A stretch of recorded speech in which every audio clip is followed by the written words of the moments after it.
I'm really pleased now to hand over to two wonderful women, Amy Mangano from the USA. Amy is here with us from Ohio to discuss issues surrounding being a small business owner and an outed TERF in a small liberal town. And she's going to be in conversation with Kara Dansky to discuss the issues in Athens, Ohio. So over to you two.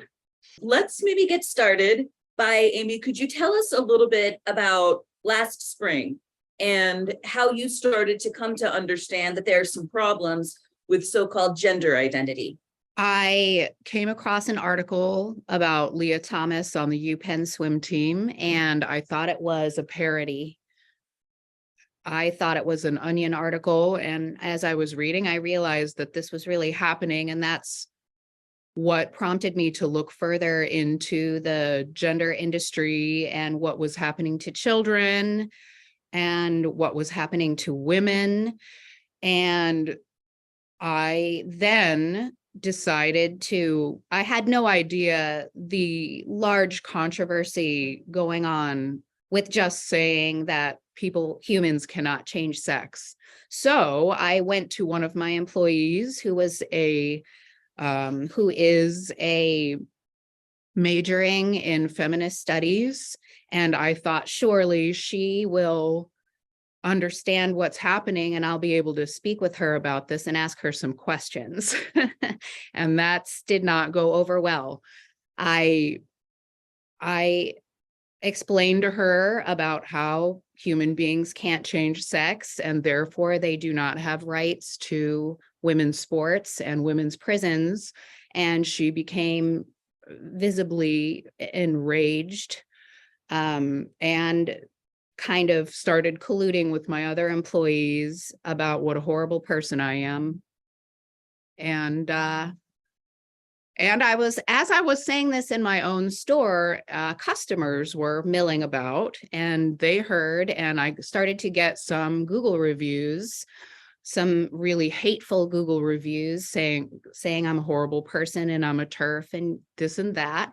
And so I responded to one of the Google reviews with what I thought was very logical, explaining all of the issues.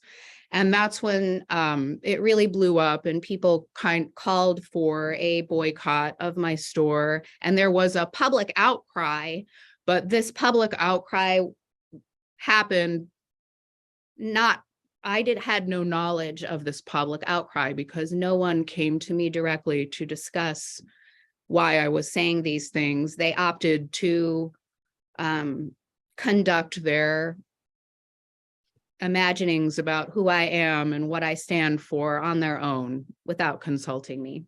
They said they were going to have a protest, and I decided to close my store because I wasn't sure how violent the protest would get.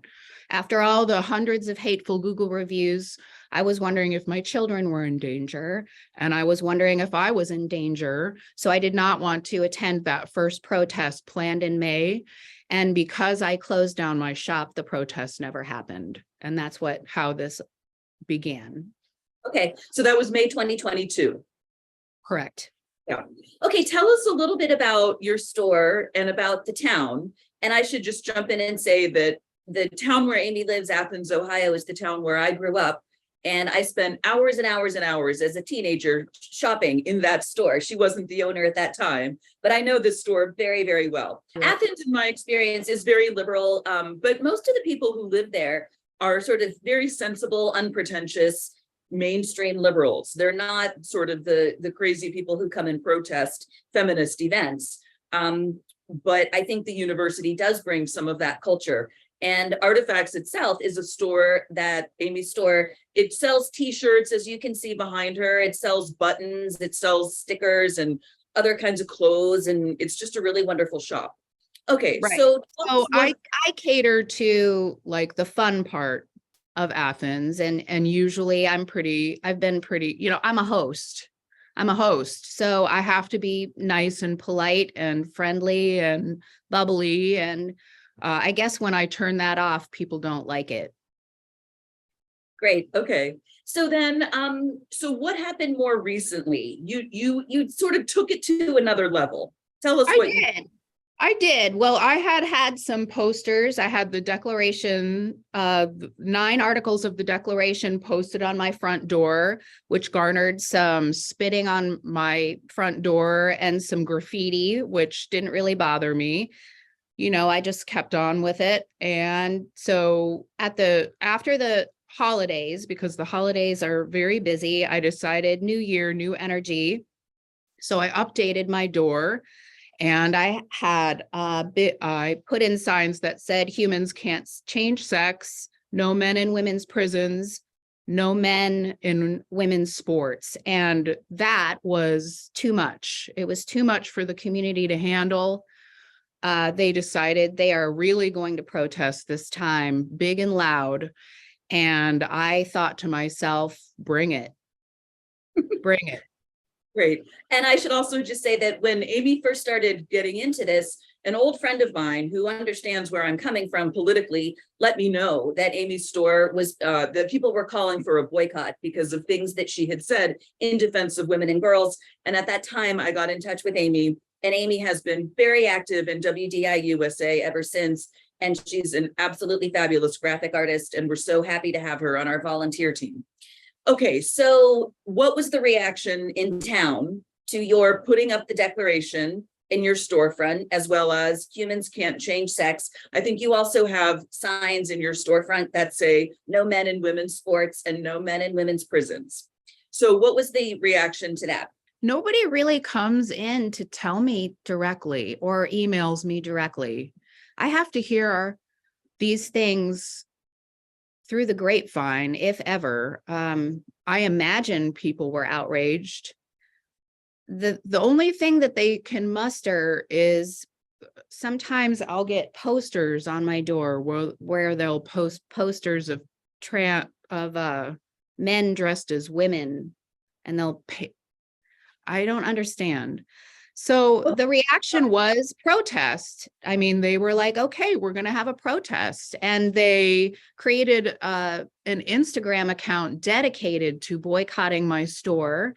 And they were posting on this account all kinds of things that I had posted on Twitter, which I thought was weird because it was almost like a promotional page for my Twitter account. And after they made this Instagram account, I got a bunch of new followers on Twitter. So I was actually really grateful for that. And great. then Kara decided she was going to come down and support me for the protest, which I was so thankful for because I really don't have any support here.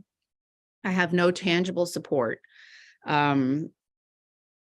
And so that was wonderful. I just felt great, you know, very happy to have one other person with me on the inside while they rage on the outside. We live streamed from inside the store. Everyone can find it on the WDI USA Facebook page. Tell us a little bit about your observations of the protest. First, there was 5, then it turned to 100, and it was pretty tame.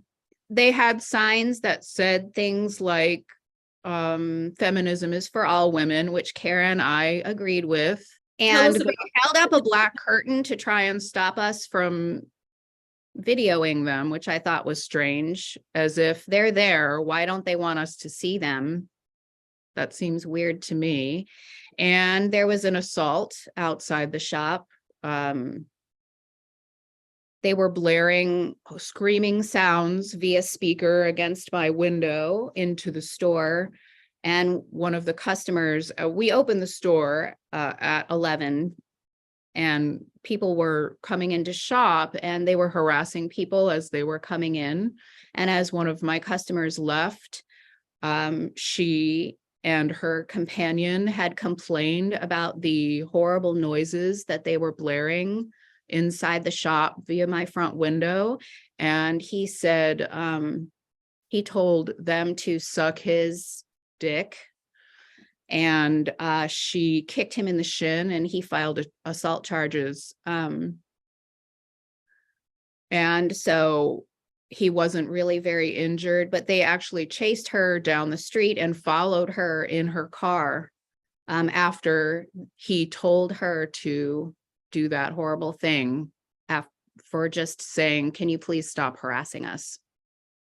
And then what, was there something about a courthouse? Oh, and then they went to the courthouse, yeah, to yell some more. Do you have any idea what they were yelling about? No, one of the, I think actually it's a personal attack on me. I think basically the whole protest was a personal attack. They had signs that said, Amy's an idiot, Amy's a mean girl, we don't like you, basically is what they're saying.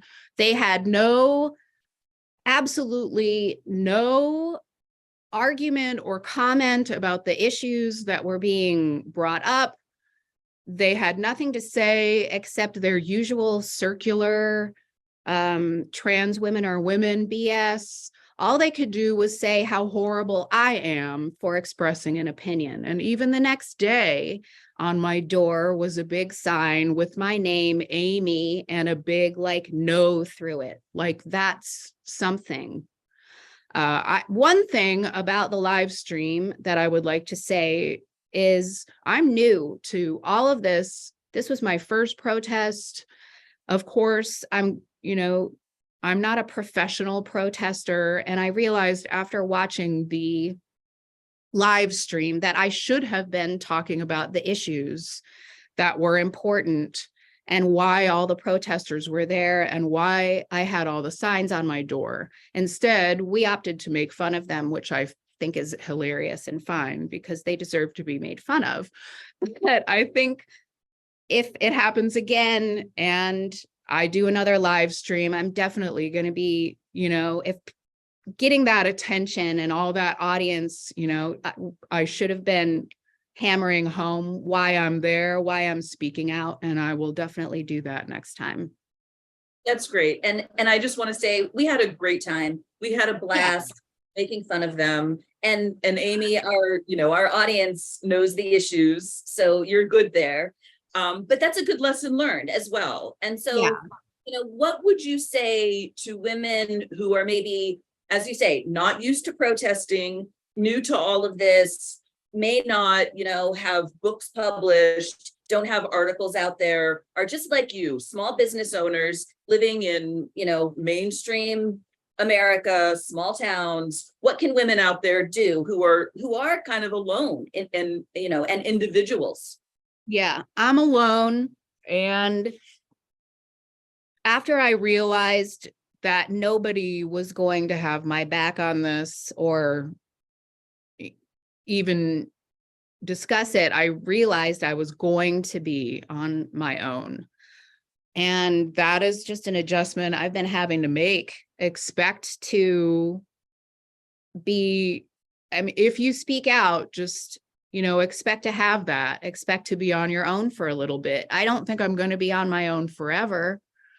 And that's why I keep going. That's why I keep saying and keep amping it up, because I'm like, the more I speak out, the more all these people that are sending me anonymous messages of support won't have to be anonymous anymore. And just because I'm a regular person doesn't mean I can't say something. And I'll take, I don't mind being hated on. That's another thing. Just expect to be hated on, expect to be called names, expect to be slandered. Just expect it and be ready for it. And then don't care. Just keep going and don't care, because eventually we will be vindicated. And eventually, even though they're not going to say, Amy, I'm really sorry, I don't care, I don't want an apology, I just feel happy that, that I don't care what they think about me, and I'm just going to keep talking about what's right. And even though I'm just a regular schmo and sometimes I don't say things the right way, it's not going to stop me. Because even if I screw up, I'll just do better next time. That's such a great message. It really points to courage calls to courage. And the more of us who speak up, the more permission we give other people who are still scared, the more permission we give them to speak up as well. So that is a great message, Amy. And just in closing, there's a question in the chat about what women can do to support you and your store. And I know you've told me before that an online shop is in progress, but that's not available quite yet. Do you want to say a little bit about that? Sure. I am going to do it. I'm taking this downtime because people have stopped shopping a bit. I've had a few shoppers, but sales have gone down. That has been a big, question. How are sales? How's business? And my answer to that is not great, but that's not why I'm doing it. And I'm just going to take this downtime to revamp, get stuff online, change the kind of feel of the store. I gave my employees a tiny raise because the two that stuck with me really deserve it for putting up with all this. And one thing I just wanted to say very quickly in closing was on the day of the protest, 5:30 p.m., very drunk young man comes into the store, clearly, had to build up courage to come in and ask me what was going on. We talked for like an hour. He was inebriated, so he was funny, but at the same time, you could tell, he's scared. He wants to be able to say things, and he can't. And I think a lot of people just feel, really confused and upset and scared, that they can't say one thing without someone labeling them a bigot or a hateful person or a horrible person, or possibly even getting expelled from school. And we talked, we laughed, we shared our opinions, and then I didn't know that people were drawing chalk drawings, colorful rainbow chalk drawings about what a horrible person I am outside this shop. And we went outside and we took selfies together with the chalk drawings. And it just was like, it was just really nice to, have him curiously just be like, what the hell's going on? And then we could just freely talk without him fearing judgment. That's great. I think we're going to have to wrap up. I just want to tell you, you're getting a ton of love in the chat. As soon as you get your online store up, there are going to be TERFs all over the world who are buying your stuff. You are absolutely not alone. This is the sign that Amy put up in her storefront that prompted the protest, and she designed it. And I just want to close out by saying again how wonderful she is. Thank you. I'm so happy to be here, and I feel so grateful to have WDI and Kara to help me, have a voice.